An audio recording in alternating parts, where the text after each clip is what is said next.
Welcome to స్వతంత్ర. నేను లక్ష్మి. ముందుగా హెడ్లైన్స్ చూద్దాం.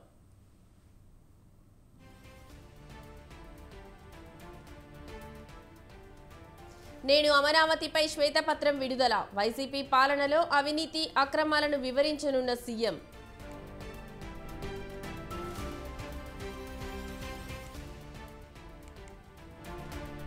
పట్టిసీమ ఎత్తిపోతల పథకం నుంచి నీటి విడుదల. గోదావరి జలాలకు పూజలు చేసిన మంత్రి నిమ్మల.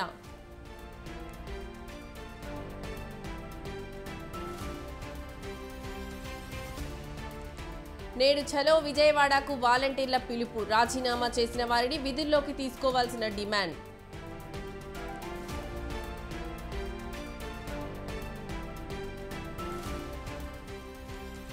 హుస్సేన్ సాగర్లో ఇంటర్నేషనల్ సేలింగ్ పోటీలు. 38వ సేలింగ్ పోటీలను ప్రారంభించిన లెఫ్టినెంట్ గవర్నర్ జనరల్.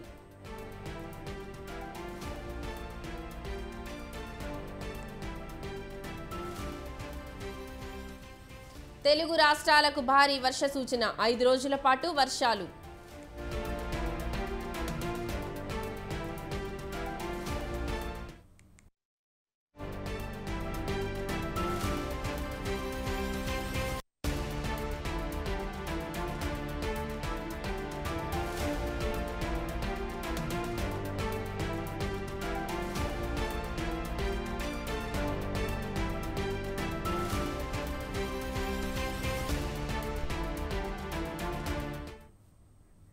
దేశీయ స్టాక్ మార్కెట్ సూచీలు ఇవాళ లాభాలతో ప్రారంభమయ్యాయి.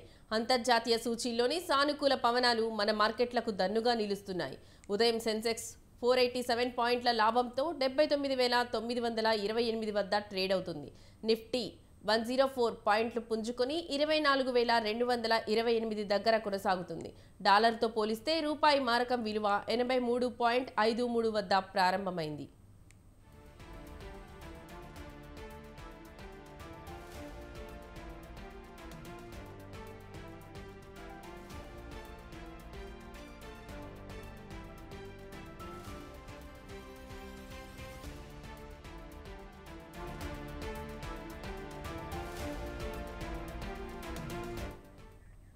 HDFC Bank, Kotak Mahindra Bank, Axis Bank, Bajaj Finance, ITC Bajaj Finserv, M&M, Nestle India, Tata Steel, JSW Steel, ICICI Bank షేర్లు లాభాల్లో ఉన్నాయి. Sun Pharma, TCS, Infosys, Tech Mahindra, UltraTech Cement, Bharti Airtel, Titan, Power Grid షేర్లు నష్టాల్లో కొనసాగుతున్నాయి.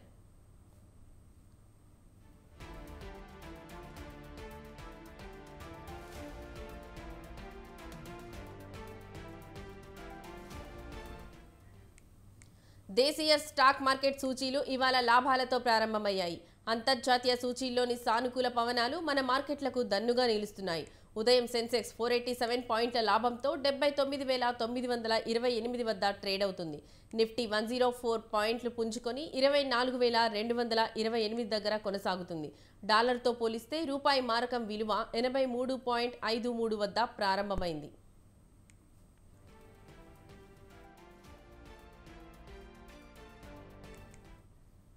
HDFC Bank, Kotak Mahindra Bank, Axis Bank, Bajaj Finance, ITC Bajaj Finserv, M&M, Nestle India, Tata Steel, JSW Steel, ICICI Bank షేర్లు లాభాల్లో ఉన్నాయి. Sun Pharma, TCS, Infosys, Tech Mahindra, UltraTech Cement, Bharti Airtel, Titan, Power Grid షేర్లు నష్టాల్లో కొనసాగుతున్నాయి.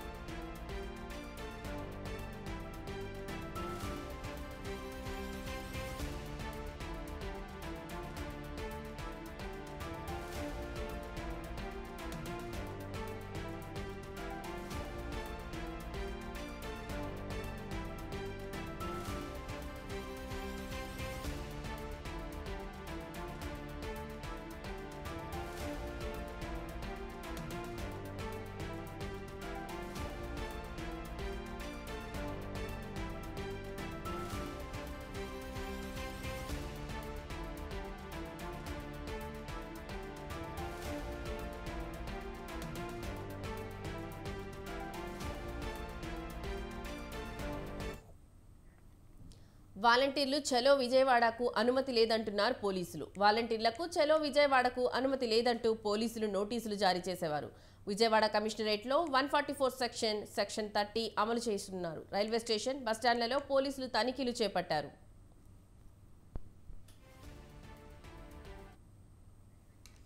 దీనికి సంబంధించిన మరింత సమాచారం మా ప్రతినిధి సంతోష్ ఫోన్లో అందిస్తారు. సంతోష్, చెప్పండి.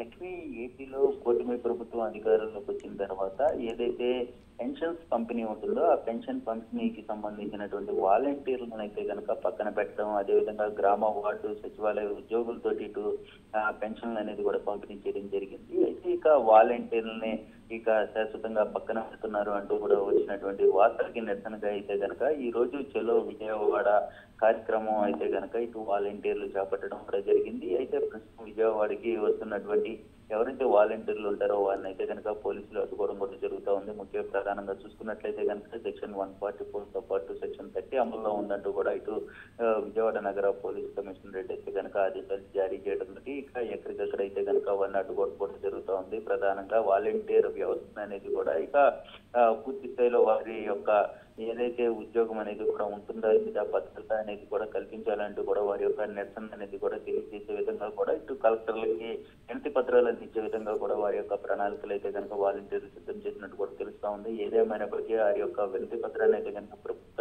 ప్రభుత్వం దృష్టిలో ఉంచేందుకు కూడా వారు కసరత్తు చేసినట్టు కూడా తెలుస్తా ఉంది. ఇప్పటికే కొన్ని మాధ్యమాల్లో అయితే కనుక వాలంటీర్ వ్యవస్థ అనేది కూడా ఉండదంటూ కూడా వస్తున్నటువంటి వారిపై అయితే కనుక ఇటు వాలంటీర్లు పూర్తి స్థాయిలో అయితే కనుక వారు నిరసనలు తెలియజేసే పక్షులు కూడా కనబడతా ఉన్నాయి. ఏదేమైనప్పటికీ ఈ రోజు తలపెట్టినటువంటి కార్యక్రమానికి అయితే పోలీసులు ఎంట్రీ లేదంటూ కూడా ఇటు పూర్తి స్థాయిలో అయితే కనుక వారిని అడ్డుకొని కూడా జరుగుతూ ఉంది. ఏదేమైనప్పటికీ ఎవరైనా వస్తే మాత్రం వారిని అదుపులో తీసుకొని పోలీస్ స్టేషన్ తరలించే ప్రయత్నాలు అయితే కనుక పోలీసులు చేసిన పరిస్థితులు ఏర్పడతా ఉన్నాయని చెప్పుకోవాలి. Lakshmi. Right Santosh, thank you.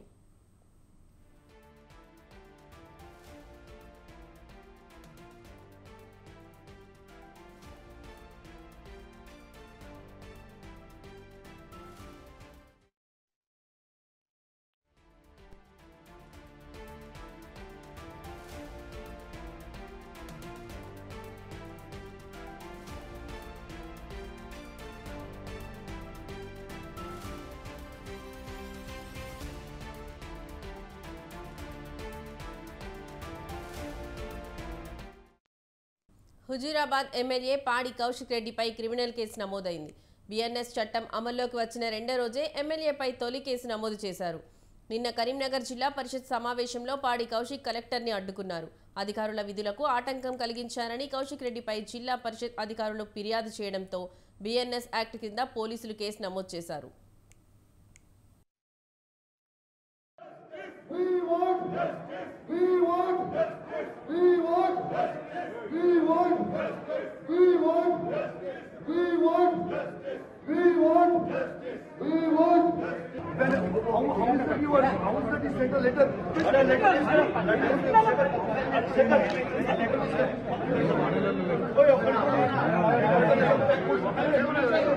జవాబు చెప్పండి కదా, చెప్పండి. మీరు మాకు గౌరవం ఏది ఇచ్చారు? మాకు మొత్తం నేను ఎమ్మెల్యేగా రివ్యూ చేస్తాను, మీడియా మొత్తం చూడొచ్చు. నేను ఎమ్మెల్యేగా రివ్యూ మీటింగ్ పెట్టుకుంటే ఎడ్యుకేషన్ నో పాలిటిక్స్ దాంట్లో నేను సభ్యులందరూ గమనించాను. జవాబు చెప్పాల్సిన మీరు your notice also. Even as KTR also has, KTR got also spoken to you on this issue. Yes, you, where is the action, madam? It's been 5 days. What is it? DO వెంటనే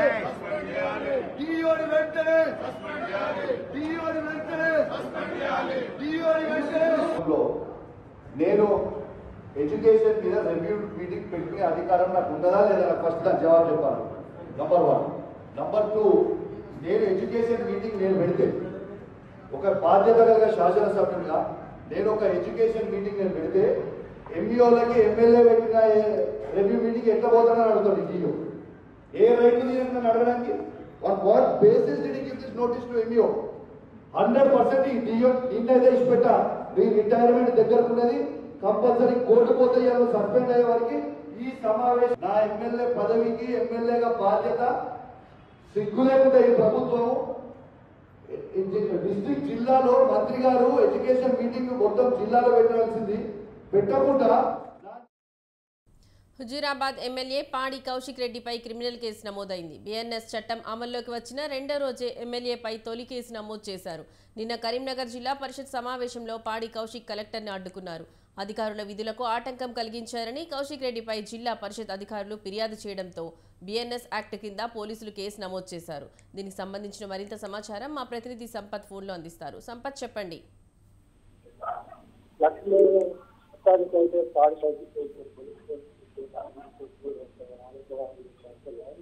నిన్న జరిగిన సభ సమావేశంలో చివరి సమావేశం కావడంతో ఏదైతే కౌశిక్ రెడ్డి ఉన్నారో DEO కలెక్టర్లు అడ్డుకున్నారు. అయితే అడ్డుకొని పొడియం ముందు కూర్చొని అలా రకరకాల చెప్పుకోవచ్చు. ఏదైనా కూడా డీఈఓని మాత్రం సస్పెండ్ చేయాలని చెప్పేసి బీఆర్ఎస్ యాక్ట్ మాత్రమే ఒక ఏదైతే ఉన్నారో వాళ్ళంతా ఒక నోటిపైకి వచ్చి దాని తీర్మానం రాసినట్టు కూడా మన సమాచారం. అయితే ఏదైతే తీర్మానం రాశారో అందులోనే ఈ కలెక్టర్ అస్పంతలు కూడా ఎందుకు అడ్డుకున్నారని చెప్పేసి కూడా కాంగ్రెస్ నాయకులు అడగడంతో పాడి కౌశిక్ రెడ్డి అంటే ఎమ్మెల్యేలో ఒక్కడే వచ్చాడు. పాడి కౌశిక్ రెడ్డిని ఏంటి అని చెప్పేసి కాంగ్రెస్ డిప్యూటీలు అడగ అంటే ఇప్పుడు కలెక్టర్ అయితే ఇప్పుడు ఏదైతే టైంకి రాలేదు అందు గురించి అనే చెప్పేసి అడ్డుకుంటున్నామని చెప్పేసి కూడా వాదనలు జరిగాయి. అయితే దీనికి తోడుగానే డిఈఓను సస్పెండ్ చేయాలంటూ కూడా పాడి కౌశిక్ రెడ్డి ఏదైతే డిఈఓను సస్పెండ్ చేయాలని చెప్పేసి పొడియం ముందు కూర్చున్నాడు. Lakshmi. Right Sampath, thank you.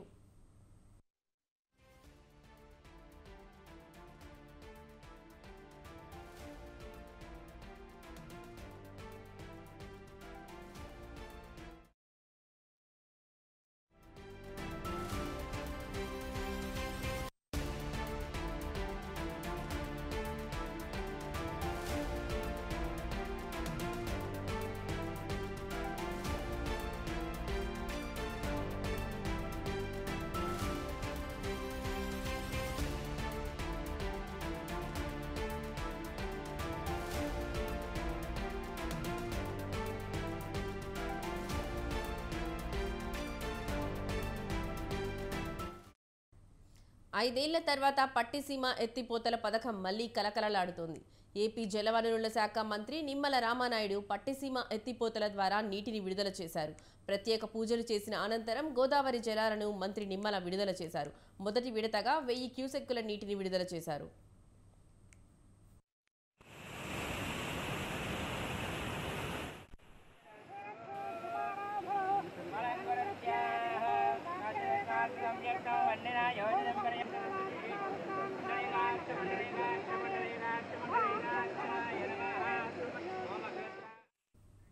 దీనిపై ఉమ్మడి కృష్ణా, పశ్చిమ గోదావరి డెల్టాల రైతులు ఆనందం వ్యక్తం చేశారు. పోలవరం ప్రాజెక్టు నిర్మాణం పూర్తయ్యేలోగా రైతులు సాగునీటి కోసం ఇబ్బందులు పడకూడదనే దృక్పథంతో అప్పటి సీఎం చంద్రబాబు 1600 కోట్లతో ఏడాది వ్యవధిలోనే పట్టిసీమ ఎత్తిపోతల పథకాన్ని నిర్మించారు. దీని నుంచి 1800 క్యూసెక్కుల జలాలు పంపిణీ జరిగేది. ఏటా 4 లక్షల ఎకరాల్లో సాగు చేసేవారు. టీడీపీ ప్రభుత్వం పట్టిసీమ ఆరంభం నుంచి 2019 రబీ సీజన్ వరకు 305.07 టీఎంసీల నీటిని కృష్ణా, రాయలసీమ, ఉమ్మడి పశ్చిమ డెల్టాలకు పంపిణీ చేసింది. ఈ ఏడాది పంటలకు సాగునీటి కోసం ఎదురు చూస్తున్న రైతులకు పట్టిసీమ నేటి నుంచి జీవధార కానుందని రైతులు ఆనందోత్సాహాలు వ్యక్తం చేస్తున్నారు.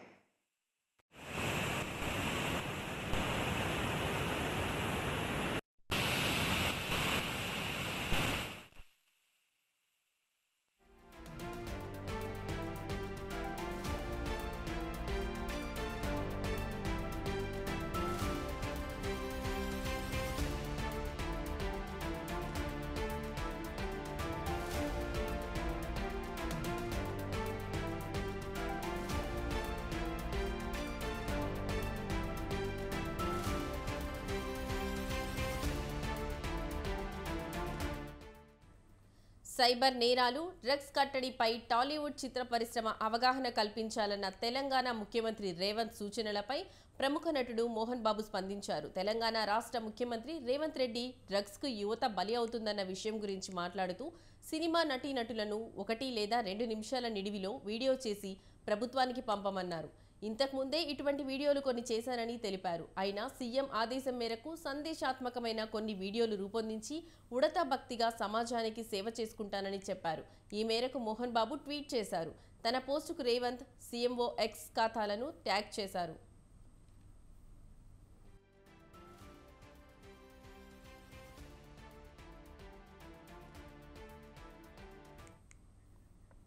నిన్న హైదరాబాద్లోని కమాండ్ కంట్రోల్ సెంటర్లో TG NAB cyber security bureau వాహనాలను ప్రారంభించిన తర్వాత సీఎం మాట్లాడారు. సామాజిక సమస్యలైన సైబర్ క్రైమ్, డ్రగ్స్ నియంత్రణలో సినిమా ఇండస్ట్రీ తన వంతు బాధ్యత వహించడం లేదని ప్రభుత్వం భావిస్తున్నట్టు చెప్పారు. ఇక నుంచి ఎవరైనా కొత్త సినిమా విడుదలవుతున్న సందర్భంగా టికెట్ ధరలు పెంచమంటూ ప్రభుత్వానికి దరఖాస్తు చేసుకుంటే సైబర్ నేరాలు, మాదక ద్రవ్యాల నియంత్రణకు కృషి చేస్తూ ఓ వీడియో చేయాలని సూచించారు. ఈ క్రమంలోనే మోహన్ బాబు స్పందించారు.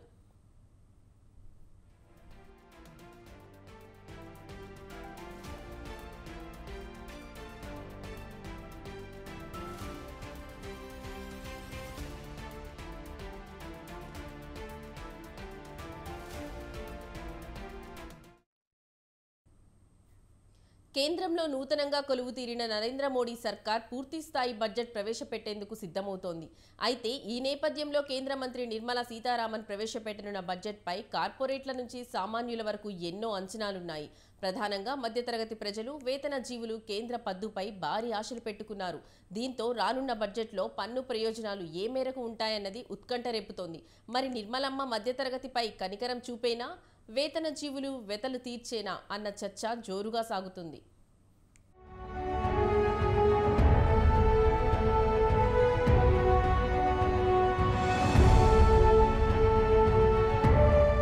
కేంద్ర బడ్జెట్కు వేళ్లయింది.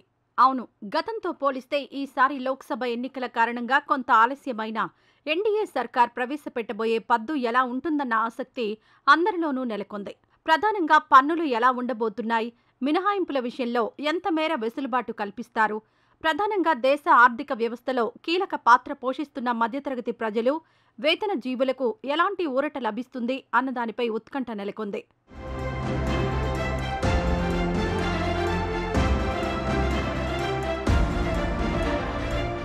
సాధారణంగా ప్రతి ఏటా బడ్జెట్ను ఫిబ్రవరి 1న ప్రవేశపెడతారు. అయితే ఈసారి లోక్సభ ఎన్నికలు రావడంతో ఫిబ్రవరి 1న మోడీ ప్రభుత్వం ఓటాన్ అకౌంట్ బడ్జెట్ ప్రవేశపెట్టింది. ఎన్నికల తర్వాత ఏ ప్రభుత్వం కొలువు తీరుతుందో తెలియని పరిస్థితుల నేపథ్యంలో అప్పటి వరకు అధికారంలో ఉన్న ప్రభుత్వం సాధారణంగా ఓటాన్ అకౌంట్ బడ్జెట్ ప్రవేశపెడుతుంది. ఈ బడ్జెట్ ఎన్నికలు పూర్తయి కొత్త ప్రభుత్వం కొలువు తీరే వరకు అమలులో ఉంటుంది. ఆ తర్వాత నూతన ప్రభుత్వం వచ్చాక పూర్తిస్థాయి బడ్జెట్ ప్రవేశపెట్టాల్సి ఉంటుంది. దీంతో ఇప్పుడు మరోసారి మోడీ ప్రభుత్వం బడ్జెట్ ప్రవేశపెట్టేందుకు సిద్ధమవుతోంది.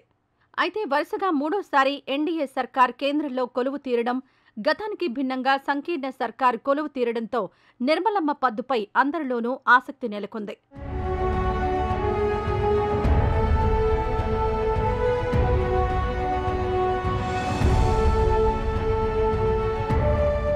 ఈసారి పూర్తిస్థాయి బడ్జెట్ను ఈ నెల 22న కేంద్ర ప్రభుత్వం ప్రవేశపెట్టే అవకాశం కనిపిస్తోంది. అయితే అధికారికంగా ఇంకా తేదీలు ఖరారు కాకపోయినా ప్రస్తుతానికైతే ఈ తేదీపైనే ప్రచారం సాగుతోంది. కొత్త ప్రభుత్వంలోనూ ఆర్థిక శాఖ మంత్రిగా నిర్మలా సీతారామన్ ఉండడంతో ఏ స్థాయిలో కేటాయింపులు, వరాలు, భారాలు మంత్రుల నుంచి ఉంటాయోనన్న అభిప్రాయం వ్యక్తమవుతోంది.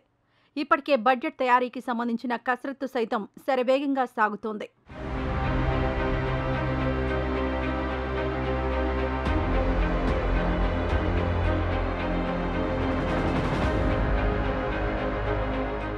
సాధారణంగా బడ్జెట్ అనగానే ఇన్కమ్ ట్యాక్స్ మినహాయింపులు ఎంతవరకు ఉంటాయన్న దానిపై వేతన జీవుల్లో ఎక్కువగా ఆసక్తి నెలకొంటుంది. అలాగే పారిశ్రామిక వర్గాలకు ఏ మేరకు తగ్గింపులు, భారాలు ఉంటాయన్న దానిపైన వ్యాపార వర్గాల్లో చర్చ జరుగుతూ ఉంటుంది. కేంద్ర పథకాల కింద ఆయా రాష్ట్రాలకు ఎంత మేర నిధులొస్తాయని లెక్కలు వేసుకుంటుంటాయి ఆయా ప్రభుత్వాలు. ఇక తెలుగు రాష్ట్రాల విషయానికొస్తే వివిధ పథకాలకు కేటాయింపులు ఏ మేరకు ఉంటాయన్న ఉత్కంఠ నెలకొంది.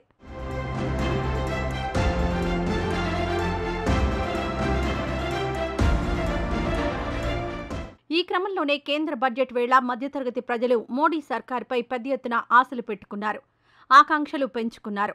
మధ్యతరగతి వర్గాలు ఆశిస్తున్న పన్ను మినహాయింపుల విషయానికొస్తే గత 10 ఏళ్లలో ఒక్కసారి కూడా పీపీఎఫ్ లిమిట్ పెంచలేదని చెబుతున్నారు. 80C కింద ట్యాక్స్ పేయర్లు ఎక్కువ శాతం మంది ఎంచుకుంటున్న పాపులర్ స్కీమ్ పబ్లిక్ ప్రావిడెంట్ ఫండేనని చెప్పాలి. ఇక పాత ట్యాక్స్ సిస్టంలో 2.5 లక్షల వరకు ఆదాయ పన్ను మినహాయింపు ఉంది. అయితే కొత్త సిస్టంలో 3 లక్షల వరకు మినహాయింపు పెంచినా మధ్యతరగతికి అనుకున్నంత ఊరట లభించలేదని చెప్పాలి. దీంతో ఆదాయ పన్ను పరిమితి పెంచాలన్న వాదన వినిపిస్తోంది.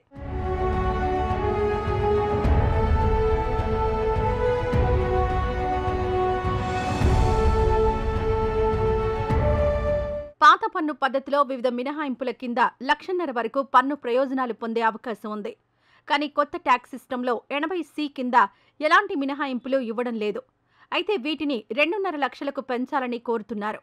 ఇక కొత్త పాత పన్ను పద్ధతుల్లో 50,000 రూపాయలను స్టాండర్డ్ డిడక్షన్గా ఉద్యోగులు పొందవచ్చు. అయితే దీనిని 1 లక్షకు పెంచాలన్న వాదన వినిపిస్తోంది. మెడికల్ ఇంధన ఖర్చులు పెరిగిన ప్రస్తుత సమయంలో ఇలాంటి నిర్ణయం తీసుకుంటే మధ్యతరగతికి మేలు జరుగుతుందన్న అభిప్రాయం వ్యక్తమవుతోంది.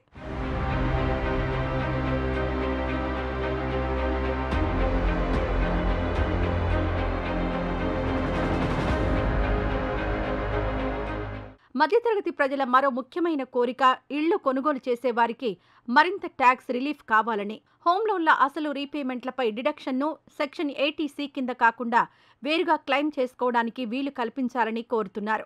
ప్రస్తుతం పాత ట్యాక్స్ పద్ధతిలో 1.5 లక్షల వరకు పన్ను మినహాయింపులున్నాయి. మరోవైపు సెక్షన్ 80D కింద మెడికల్ ఇన్సూరెన్స్ ప్రీమియం మినహాయింపు లిమిట్ ప్రస్తుతం ఉన్న 25,000 నుంచి 50,000కు పెంపుదల చేయాలని మధ్యతరగతి వారు, వేతన జీవులు కోరుతున్నారు.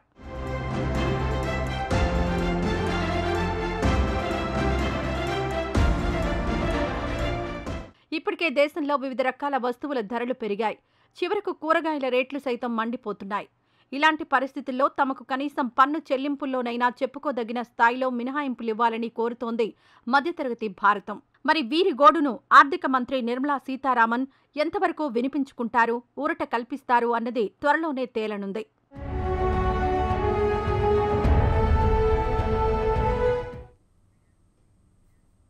ప్రైవేట్ ట్రావెల్స్ బస్సుల్లో జర్నీ అంటేనే హడలిపోతున్నారు ప్రయాణికులు. నియమ నిబంధనలు గాలి కొదిలేసి అక్రమంగా నడుపుతున్న ప్రైవేట్ బస్సుల్లో ప్రయాణం అరచేతిలో ప్రాణాలు పెట్టుకుని వెళ్లాల్సిందేనని బెంబేలెత్తిపోతున్నారు. ప్రభుత్వ ఆదాయానికి లక్షల్లో గండి కొడుతూ ప్రయాణికుల ముసుగులో మొక్కుబడిగా ప్యాసింజర్ల పర్మిషన్లతో కండిషన్ లేని బస్సులను నడుపుతున్నారని, దీంతో ప్రమాదం తప్పదని భయాందోళనకు గురవుతున్నారు. చేతికి ముడుపులు అందడంతో అధికారులు చూసి చూడనట్టు వ్యవహరిస్తున్నారని మండిపడుతున్నారు. ఉమ్మడి ఆదిలాబాద్ జిల్లాలో అడ్డగోలుగా సాగుతున్న ట్రావెల్స్ దందాపై స్వతంత్ర టీవీ ప్రత్యేక కథనం.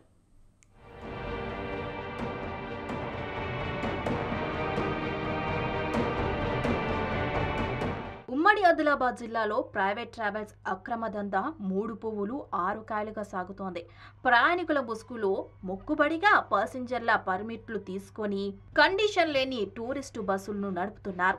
ఆదిలాబాద్ నుండి హైదరాబాద్కు ప్రతిరోజు 15 నుంచి 18 ప్రైవేట్ బస్సులు నడుపుతుంటే అదే జాతీయ రహదారి గుండా ఉత్తరప్రదేశ్, గుజరాత్, రాయపూర్, నాగ్పూర్, రాజస్థాన్, ఛత్తీస్గఢ్ నుంచి వందలాది ప్రైవేట్ బస్సులు అనునిత్యం అక్రమ ప్యాసింజర్ రవాణా వ్యాపారం సాగుతోంది. దీంతో టాస్క్ ఫోర్స్, పోలీస్ అధికారులు చోద్యం చూస్తున్నారే తప్ప చర్యలు తీసుకోవటం లేదన్న విమర్శలు వెల్లువెత్తుతున్నాయి.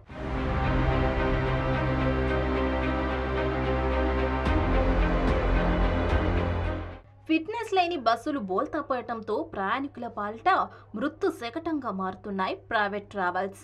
అతివేగం, డ్రైవర్ల నిర్లక్ష్యం ఒక కారణమైతే పరిమితికి మించి బస్సులను ప్రయాణం సాగించటం ప్రమాదానికి మరో కారణంగా తెలుస్తోంది. ఇలాంటి కారణాల వల్లే ఇటీవల ముస్కాన్ ట్రావెల్స్ బోల్తాపడిన ఘటనలో ఒక మహిళ మృతి చెందగా 22 మంది గాయాల పాలయ్యారు. అదేవిధంగా కామారెడ్డి సమీపంలో డైమండ్ ట్రావెల్స్ బస్ బోల్తాపడటంతో ఓ ప్యాసింజర్ మరణించగా పలువురికి గాయాలయ్యాయి. ఈ ఘటనలు ఉమ్మడి జిల్లా వ్యాప్తంగా కలకలం రేపుతున్నాయి.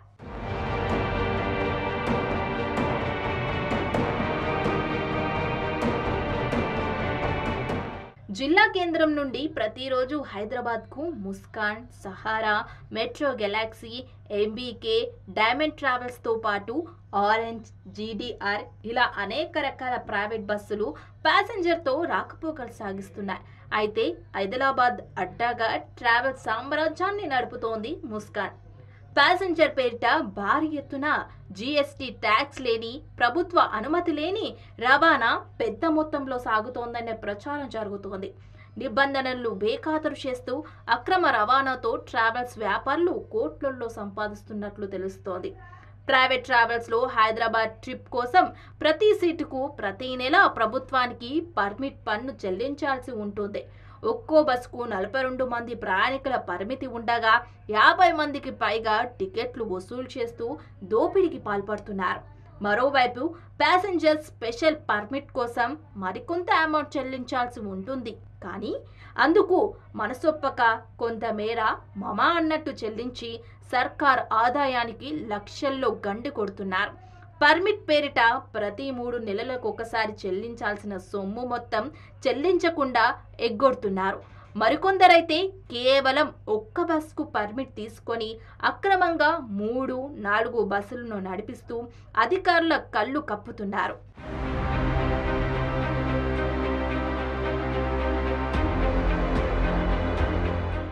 నిర్మల్ జిల్లా మహబూబ్ఘాట్ దగ్గర జరిగిన ముస్కాన్ ట్రావెల్స్ బస్ బోల్తా పడిన ఘటనతో ఇలాంటి అనేక విషయాలు వెలుగులోకి వచ్చాయి. అనుభవం లేని, హెవీ లైసెన్స్ లేని తాత్కాలిక డ్రైవర్లను నియమించడం, అతివేగం, అజాగ్రత్తలో బస్సు నడపటం వల్లే ప్రమాదానికి కారణమైనట్టు గుర్తించారు. ఈ బస్ నెంబర్ ప్లేట్ పై టూరిస్ట్ సర్వీస్ గా ముద్రించి ఉండటంతో ప్యాసింజర్ పర్మిట్ పేరుతో టూరిస్ట్ బస్సులను అక్రమంగా నడుపుతున్నట్లు స్పష్టమవుతోంది. అంతేకాకుండా కొన్ని బస్సులలో వెనక డిక్కీ పై భాగంలో లక్షల్లో విలువైన జీఎస్టీ ట్యాక్స్ చెల్లించని వస్తువుల అక్రమ రవాణా యథేచ్ఛగా సాగుతోంది. ఇది చాలదన్నట్టుగా ప్యాసింజర్ల నుండి అడ్డు అదుపు లేకుండా టికెట్ ఛార్జీలు భారీగా వసూలు చేస్తున్నారు.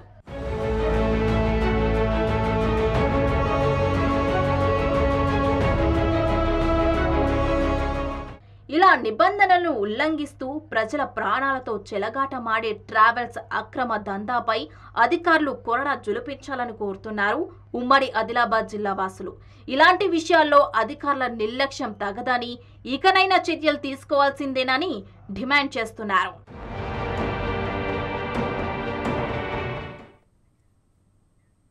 రేపటి నుంచి హైదరాబాద్ హుస్సేన్ సాగర్లో అంతర్జాతీయ స్థాయి సేలింగ్ పోటీల సందడి మొదలు కానుంది. సేలింగ్ క్లబ్ ఆర్మీ అసోసియేషన్ ఆధ్వర్యంలో 38వ సేలింగ్ వేడుకలను director of lieutenant general JS Sidhana జెండా ఊపి ప్రారంభించారు. ప్రతి ఏడాది నైరుతి రుతుపవనాల రాక సమయంలో ఎక్కువ గాలులు వీస్తాయి. అలాంటి సమయంలో తెరచాప పడవల విన్యాసాలకు అనుకూలంగా ఉంటాయి. వారం రోజుల పాటు జరిగే ఈ సేలింగ్ పోటీల్లో 12 క్లబ్ల నుంచి 85 మంది క్రీడాకారులు పాల్గొంటారు. ప్రతిరోజు ఉదయం 9 గంటల నుంచి సాయంత్రం 6 గంటల వరకు రంగురంగు పడవల విన్యాసాలు జరుగుతాయని లెఫ్టినెంట్ గవర్నర్ జనరల్ తెలిపారు. సాధారణ ప్రజలు ఉచితంగా ఈ పోటీలను దగ్గర నుంచి ఆస్వాదించవచ్చని లెఫ్టినెంట్ జనరల్ చెప్పారు.